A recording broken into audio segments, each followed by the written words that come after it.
మంచిది. దేవుని ఘనమైన పరిశుద్ధమైన నామమునకే మహిమ కలుగును గాక.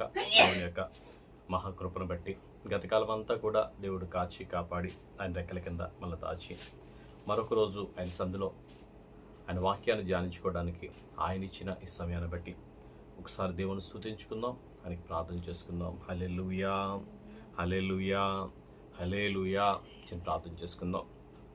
స్తోత్రం నాయనా, మహాపరిశుద్ధుడు అయిన దేవా, మీకే వందనాలు, స్తోత్రాలు. మహోన్నత మహాదేవుడా, మీకు వందనాలు ప్రభువా. మీ కృపను బట్టి, మీ దయని బట్టి నాయన, మీరు చూపిస్తున్న ప్రేమను బట్టి మీకు వందనాలయ్యా. వాక్యమై ఉన్న దేవా, మీ స్తోత్రం నాయన. వాక్యములో ఉన్న ప్రభువా అయ్యా, మిమ్మల్ని ఆయన గ్రహిస్తూ నాయన అయ్యా, మా జీవితాన్ని మేము ఎలా కొనసాగించుకోవాలా ప్రభువా అయ్యా తండ్రి నాయన, వివిధమైన పరిస్థితుల్లో ప్రభువా మేము ఎలా నాయన మీతో నడవాలో గడపాలో ప్రభువా మీరు నాయన వాక్యం ద్వారా మీరు మాకు బోధిస్తూ ఉండగా ప్రభువా మీకే వందనాలు. యేసయ్యా మీకే వందనాలు, స్తోత్రాలు ప్రభువా. ఈ వాక్యాన్ని ఎందరైతే చూస్తున్నారు ప్రభువా, ఎందరైతే నాయన ఆసక్తి ఉన్నారు నాయన, వారందరికీ కూడా మీరు దీవించండి, ఆశ్రయించండి. అయ్యా మీ వాక్యపు వెలుగులో వారు నడవడానికి మీరు సహాయం దయచేయండి. వారి కుటుంబాల్ని దీవించి ఆశ్రయించి తండ్రి మీకు స్తోత్రాలు చేసిన మీరే మహిమ పొందమని వాక్యం ద్వారా నాన్న కొద్దిసేపు మీరు మాతో మాట్లాడి మీ జ్ఞానముతో మమ్మల్ని నింపండి. లోక జ్ఞానము కాదు నాయన, మా జ్ఞానము కాదు నాయన, అయా మీ పరిపూర్ణమైన పరిశుద్ధాత్మ జ్ఞానంతో మమ్మల్ని నింపి అయా మీ కొద్దిసేపు మాతో మాట్లాడమని యేసునామములో నడుచున్నాం తండ్రి, ఆమేన్. దేవుని ఘనమైన పరిశుద్ధ నామమునకే మహిమ కలుగును గాక. గత కొన్ని వారాలుగా కొన్ని రోజులుగా మనం ప్రతిరోజు కూడా ఒక అధ్యాయాన్ని మనం ధ్యానిస్తూ ఉన్నాం. ఆ ధ్యానిస్తూ ఉండగా నిన్నటి దినాన శారాయికి దేవుడు వాగ్దానం చేసినట్లుగానే కుమారుడిని ఇచ్చాడు. వాగ్దానం చేసిన రీతిగానే దేవుడు కుమారుడు ఇచ్చిన తర్వాత పిల్లోడు పెరిగి పెద్దవాడవుతున్నాడు. హాగరు ఆ పిల్లవాడిని చూసి పరిహసించిందంట. ఆ పరిహాసం వల్ల ఆమెను అక్కడి నుండి వెళ్ళగొట్టమని శారాయి అబ్రహామును ఆజ్ఞాపించగా దేవుడు కూడా అంటున్నాడు, అతను కూడా నీ కుమారుడే, నేను దీవిస్తాను, పంపించేయమని చెప్పేసి. దేవుడికి ఇష్టం లేని ఏ పని అయినా సరే మనం వదిలిపెట్టడం అనేది చాలా చాలా ఆశీర్వాదం. దేవుడు చెప్పినట్టుగా మనం చేయాలి కానీ మనం చెప్పినట్లుగా మన ఆలోచన ప్రకారం మనం చేయకూడదు. అలాగే ఈ 22వ అధ్యాయం చాలా చాలా ప్రాముఖ్యమైన అధ్యాయం. ఎందుకంటే ప్రభు అయిన యేసుక్రీస్తుని తండ్రి అయిన దేవుని యొక్క చిత్తాన్ని మనం గ్రహించుకోవడానికి ఇక్కడ కొన్ని అంశాలు మనం ప్రాముఖ్యంగా మనం ధ్యానం చేసినట్లయితే, తండ్రి అయిన దేవునికి తన కుమారుని లోకాన్ని పంపించడం ఇష్టం, బలిగా అర్పించడం ఇష్టం. ఎందుకంటే లోక పాపం మోసుకొని పోయే దేవుని గొర్రె పిల్లగా ఆయన రావడం ఇష్టం. అయితే ఇక్కడ అబ్రాము తన కుమారుణ్ణి బలివ్వడానికి సిద్ధమయ్యాడు. తండ్రి అయిన దేవుడు తన కుమారుని బలివ్వడానికి సిద్ధమయ్యాడు. అయితే దేవుడు బలిని కోరేవాడు కాదు, బలిని కోరేవాడు కాదు. సమూయేలు గ్రంథంలో అంటాడు, మాట వినుట శ్రేష్టం, బలిని కోరేవాడిని కాదు. మరి ఎందుకు బలి అడుగుతున్నాడు అక్కడ? సమస్త మానవాళి కూడా నశించిపోకుండా, మనుషులందరం కూడా పాపం చేసే ఉన్నాం, దేవుడు అనుగ్రహించే మహిమను పొందలేకుండానే ఉన్నాం. ఆయన మహిమను పొందుకోవాలి అంటే మన పాపములకు ప్రాయశ్చిత్తం కావాలి. ఆ ప్రాయశ్చిత్తముగా తండ్రి అయితే కుమారుని పంపించాడు. తండ్రి అయితే కుమారుని పంపించి మనము చేసిన పాపమంతా కూడా ఆయన శరీరం మీద శిక్షగా వేసి కొరడాలతో నాగటి చారలు కనుక దున్నినట్టుగా దున్ని ఆయన శరీరం అంతా రక్తసిక్తం అయిపోయి ఉండగా శిరోమాను మీద వేలాడదీయపోయి ఆయన ప్రాణాన్ని పెట్టాడు. మూడో నిత్యంగా లేచాడు. అందరూ చూస్తుండగానే ఆరోహణమై వెళ్ళాడు. మరలా తిరిగి వస్తానని వాగ్దానం చేశాడు. ఆ రీతిగానే ఈరోజు జరుగుతున్న అనేక సంభవాలు ఆయన వాక్యంలో చెప్పిన రీతిగానే అవన్నీ కూడా పరిపూర్ణమవుతున్నాయి, జరుగుతున్నాయి. సర్వసృష్టికి కూడా సువార్త ప్రకటించబడుతుంది. అనేక చోట్లకి కూడా వెళ్తున్న మారుమూల గ్రామాలతో సహా అని చెప్పిన రీతిగా వాక్య నెరవేర్పంతా కూడా జరుగుతూనే ఉంది. అయితే అబ్రహాం గారు ఇక్కడ బలి అర్పిస్తూ ఉన్నాడు. ఎందుకని అంటే దేవుడు అబ్రహాముని శోధిస్తూ అడుగుతున్నాడు కదా. దేవుడు అబ్రహాముని శోధిస్తూ అడుగుతున్నాడు, నీ కుమారుడైన ఒక్కగానొక్క కొడుకునైన ఇస్సాకుని మోరియా పర్వతం మీదకి తీసుకుని వెళ్ళి అక్కడ బలిగా అర్పించమని అన్నప్పుడు అబ్రహాము శోధింపబడుతూ ఉన్నాడు. ఎందుకంటే 100 ఏండ్ల వయసులో లేక లేక లేక లేక పుట్టాడు ఒక కుమారుడు. దేవుడే ఇచ్చాడు. దేవుడు చెప్పిన వాగ్దాన రీతిగానే, ఆ వాగ్దాన ప్రకారంగానే కుమారుని ఆయన కన్నాడు. ఇప్పుడు అదే దేవుడు కుమారుని అడుగుతూ ఉండగా ఇచ్చిన దేవుడే బలి అడుగుతా ఉన్నాడు. అయితే బలి విషయంలోకి వచ్చేటప్పటికి కనాను వాళ్ళ ఆచారం అది. బలి విషయంలోకి వచ్చినప్పటికీ కనాను వారి ఆచారం. వారు వారి దేవతలకి వారి కుమారులను పిల్లలను బలిగా అర్పించేవాళ్ళు. అదే కనాను దేశంలో అబ్రహాం నివాసం చేస్తున్నాడు. అదే కనాను దేశంలో అబ్రహాం నివాసం చేస్తుండగా అబ్రహాము రోజు కూడా దేవునికి దహన బలిగా అర్పిస్తూ ఉన్నాడు. పశువులను అర్పిస్తూ ఉన్నాడు, మేకపిల్లలు అర్పిస్తూ ఉన్నాడు, గొర్రెపిల్లలు అర్పిస్తూ ఉన్నాడు. ఈరోజు దేవుడు అనుకోని రీతిగా, ఊహించని రీతిగా నీ కుమారుడినే బలి ఇవ్వమని చెప్పేసి ఆయన అడగగా ఒక్క మాట కూడా మాట్లాడలా. తన భార్య అయిన శారాయికి కూడా మాట చెప్పలా. తన కుమారుడిని కూడా మాట చెప్పకుండానే బయలుదేరి పనివాణ్ణి, గాడిదని, కట్టెల్ని తీసుకొని మోరియా పర్వతం దాకా బయలుదేరి వెళ్ళాడు. ఆ పర్వతం దాకా వెళ్ళిన తర్వాత కుమారుడు అడుగుతా ఉన్నాడు, నాన్న మోరియా పర్వతం దగ్గర బయలుర్పించడానికి వెళ్తున్నాం కదా, కట్టెలు ఉన్నాయి, నిప్పు కూడా ఉంది, గొర్రెపిల్ల ఏది నాన్న అని అడుగుతున్నాడు. అని అడుగుతూ ఉండగా అబ్రహాం గారు అంటున్నారు కదా, దేవుడే చూసుకుంటాడమ్మ, అక్కడ గొర్రెపిల్ల ఆయనే సిద్ధం చేస్తాడు అక్కడ అని చెప్పి ఇస్సాకుకి అబ్రహాము చెప్తూ ఉన్నాడు. మరి ఇస్సాకు ఎలా తెలుసు? ఇస్సాకు ఏమని అడుగుతున్నాడు, నాన్న గొర్రెపిల్ల ఏది, నిప్పులు ఉన్నాయి, కట్టెలు కూడా ఉన్నాయి, మనం వెళ్తున్నాం, బలి అర్పించడానికి వెళ్తున్నాం, మరి గొర్రెపిల్ల ఏది అని అడుగుతున్నాడు. ఎందుకనంటే అబ్రహాము ప్రతిరోజు కూడా తన ఇంటిలో ప్రార్థన చేసేవాడు, దేవునితో సహవాసం కలిగి ఉండేవాడు.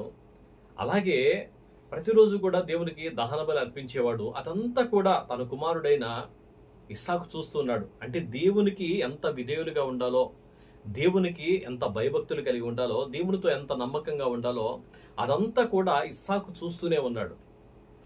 నిజమే, మన ఇంట్లో మన ప్రవర్తన ఎలా ఉంటుందో, మన పద్ధతి ఎలా ఉంటుందో, మన స్థితి ఎలా ఉంటుందో, మనం ఎలా నడుస్తున్నామో, మనం ఎలా మాట్లాడుతున్నామో, మనం ఎలా ప్రవర్తిస్తూ ఉన్నామో ప్రతి దాన్ని కూడా పిల్లలు గమనిస్తారు.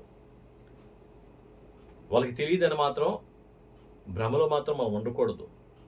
అన్నీ కూడా పిల్లలు గమనిస్తారు. మనం ఎంత భక్తిగా ఉంటున్నామో, మనం నటిస్తున్నామా లేదా భక్తిగానే జీవిస్తున్నామా అనేది కూడా వాళ్ళు చూస్తారు. వాళ్ళు చూసిన ఆ భక్తి జీవితాన్ని మన దగ్గర నుండే వాళ్ళు మొదట నేర్చుకుంటారు. తల్లిదండ్రులైన వారి దగ్గర నుండి ఫస్ట్ ప్రథమంగా పిల్లలు నేర్చుకుంటారు. అలా నేర్చుకున్నవాడు ఇస్సాకు.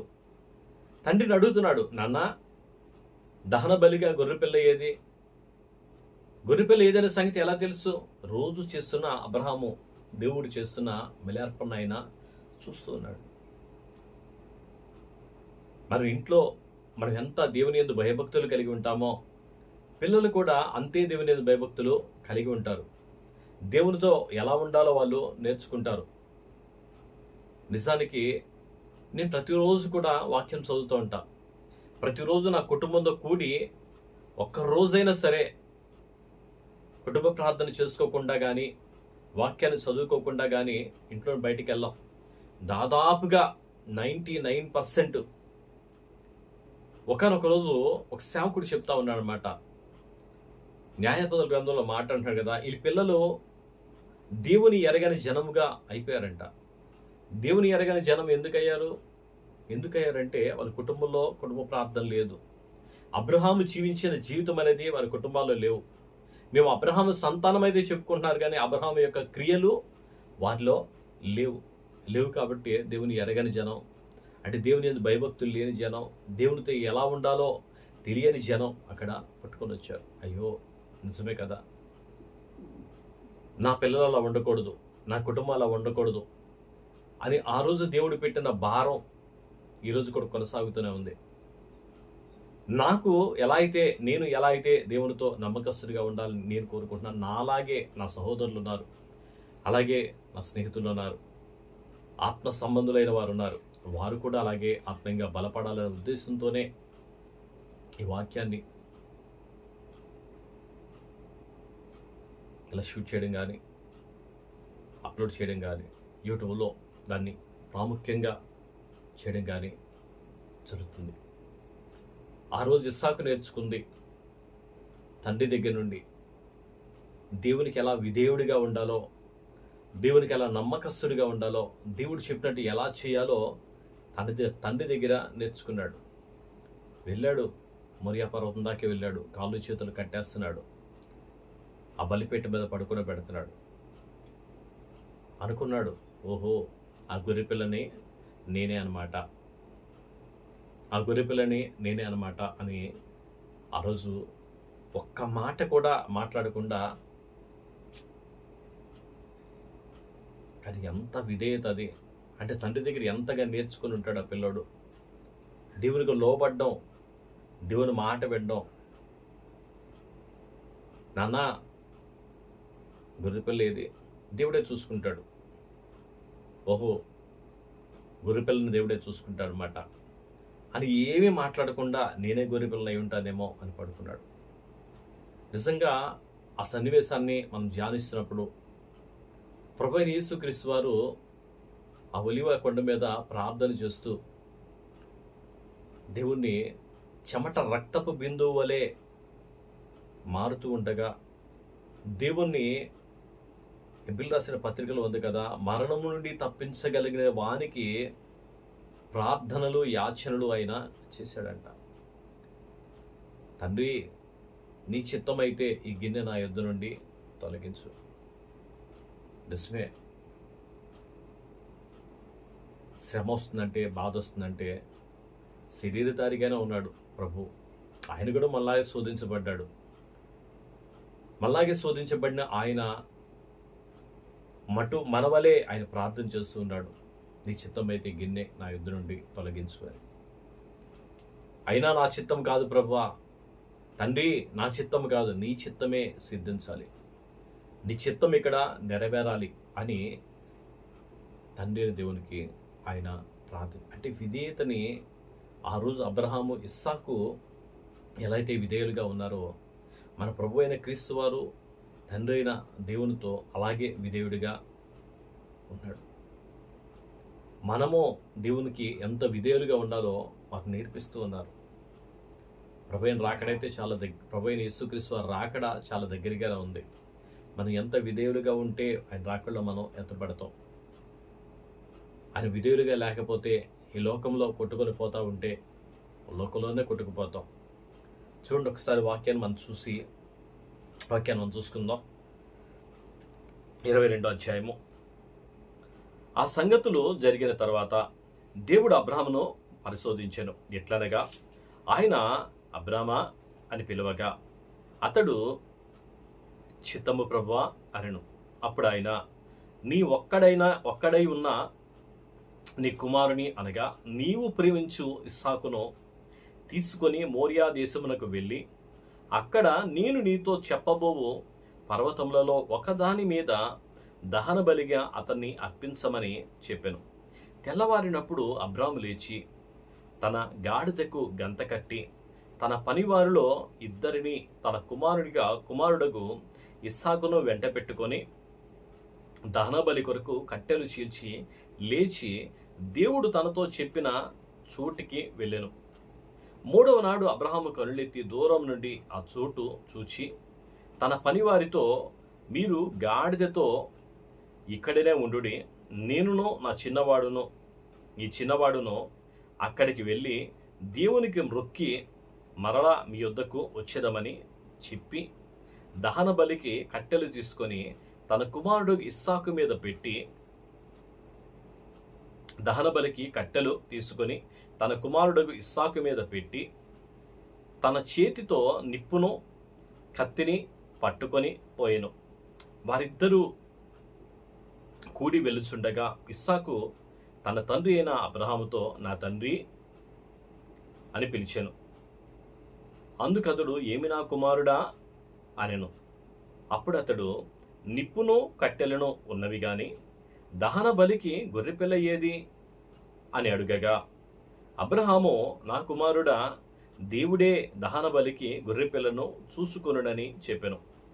అలాగూ వారిద్దరూ కూడి వెళ్ళి దేవుడు అతనితో చెప్పిన చోటికి వచ్చినప్పుడు అబ్రహాము అక్కడ బలిపీఠమును కట్టి కట్టెలు చక్కగా పేర్చి తన కుమారుడు ఇస్సాకును బంధించి ఆ పీఠం పైనున్న కట్టెల మీద ఉంచెను. అప్పుడు అబ్రహాము తన కుమారుని వధించుటకు తన చెయ్యి చాపి కత్తి పట్టుకొనగా యెహోవా దూత పరలోకము నుండి, అబ్రహామా, అబ్రహామా అని అతన్ని పిలిచెను. అందుకతడు, చిత్తము ప్రభువా అనెను. అప్పుడు ఆయన, ఆ చిన్నవాని మీద చెయ్యి వేయకుము, అతని ఏమీయు చేయకుము. నీకు ఒక్కడై ఉన్న నీ కుమారుణ్ణి నాకియ్య వెనదీయలేదు గనుక నీవు దేవునికి భయపడేవాడవని ఇందువలన నాకు కనబడుచున్నది అనెను. అప్పుడు అబ్రహాము కన్నులెత్తి చూడగా పొదలో కొమ్మలు తగులుకొని ఉన్న ఒక పొట్టేలు వెనక తట్టు కనబడెను. అబ్రహాము వెళ్ళి ఆ పొట్టేలును తీసుకొని తన కుమారుడికి మారుగా పెట్టి దహన బలిగా అర్పించెను. అబ్రహాము ఆ చోటుకి యెహోవా ఈరే అను పేరు పెట్టెను. అందుచేత యెహోవా పర్వతం మీద చూచుకొనును అని నీటి వరకు చెప్పబడును. యెహోవా దూత రెండవ మారు పరలోకము నుండి అబ్రహామును పిలిచి ఇట్లనెను, నీకు ఒక్కడై ఉన్న నీ కుమారుని ఇయ్య వెనకతీయక ఈ కార్యము చేసినందున నేను నిన్ను ఆశీర్వదించి ఆకాశ నక్షత్రము వలెను సముద్ర తీరమందలి ఇసుక వలెను నీ సంతానమును నిశ్చయముగా విస్తరింపజేసేదను. నీ సంతతి వారు తమ శత్రువుల గవిని స్వాధీనపరుచుకొందురు. మరియు నీవు నా మాట వినినందున భూలోకములోని జనములన్నీ నీ సంతానం వలన ఆశీర్వదింపబడును. నా తోడనే ప్రమాణం చేసి ఉన్నానని యెహోవా సెలవిచ్చెను అనెను. తరువాత అబ్రహాము తన పనివారి యొద్దకు తిరిగి రాగా వారు లేచి అందరూ కలిసి బెయేర్షెబాకు వెళ్ళిరి. అబ్రహాము బెయేర్షెబాలో నివసించెను. ఆ సంగతులు జరిగిన తరువాత అబ్రహామునకు తెలపబడినదేమనగా, మిల్కా అను ఆమె సహోదరుడగు నాహోరుకు పిల్లలను కనెను. వారు ఎవరనగా, అతని జ్యేష్ఠ కుమారుడైన ఊజు, అతని తమ్ముడైన బూజు, ఆరాము తండ్రి అయిన కెమూయేలు, కెసేదు, హాజో, పిల్దాత్సు, ఇల్దాపు, బెతూయేలు రెబ్కాను కనెను. ఆ 8వ మందిలో మిల్కా అబ్రహాము సహోదరుడుకు నాహోరుకు కనెను. మరియు రయ్యూను అను అతని ఉపపత్నియు, దెబహును, గహమును, తబాషును, మయాకాను కనెను. హల్లెలూయా. చూసాం కదా వాక్య భాగంలో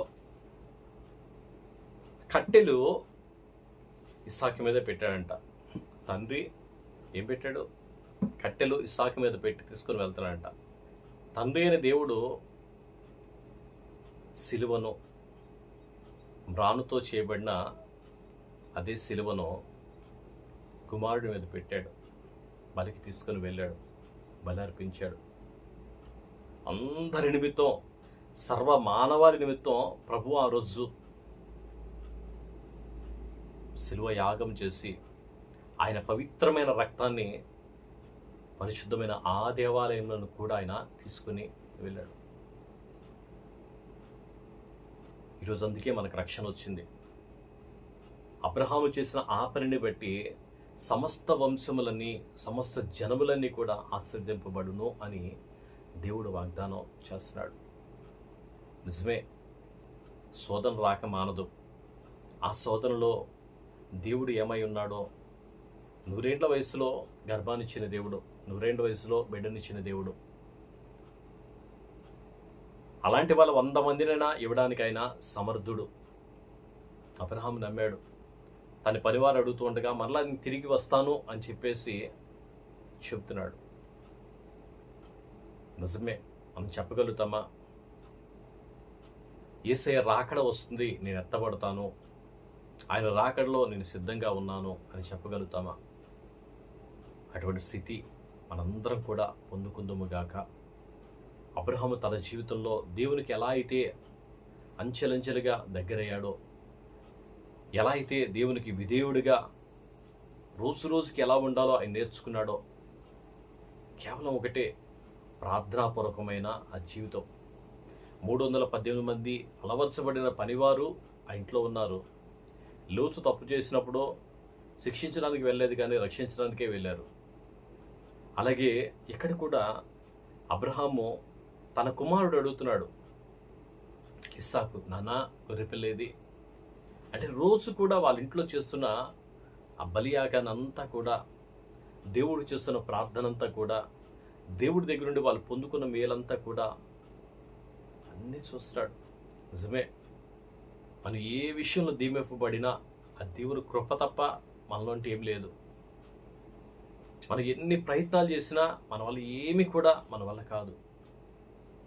లోకంలో వచ్చే ఆశీర్వాదాన్ని చూసి మనం మురిసిపోవడం కాదు, కానీ ప్రభుతో మన సహజీవితం ఎలా ఉందో, ప్రభుతో మన సహవాసం ఎలా ఉందో అనేది చాలా ప్రాముఖ్యం. ఆయన కోరినట్లుగా, ఆయన నచ్చినట్లుగా, ఆయన మెచ్చుకునేట్లు మన జీవితం ఉందా లేదా? దేవునితో ఎంత సహవాసం కలిగి ఉంటే మనం అంత దీవించబడతాం. దేవునితో ఎంత నమ్మకంగా ఉంటే, ఆయన చెప్పినట్టుగా మనం ఉంటే మనం అంత ఆశీర్వదించబడతాం. మనం మాత్రం ఆశీర్వదించబడడం కాదు, మన పిల్లలు, మన తరములన్నీ కూడా ఆశీర్వదించబడతాయి. మన జనములన్నీ కూడా, మన చుట్టుపక్కల ఉన్న వాళ్ళందరూ కూడా, మన స్నేహితులు, బంధువులు అందరూ కూడా ఆశీర్వదింపడతారు. అలా ఆశీర్వదింపబడడానికి ఆ రోజు అబ్రహాం కారణమయ్యాడు. ఈరోజు నువ్వు నేను కారణం అవ్వాలి.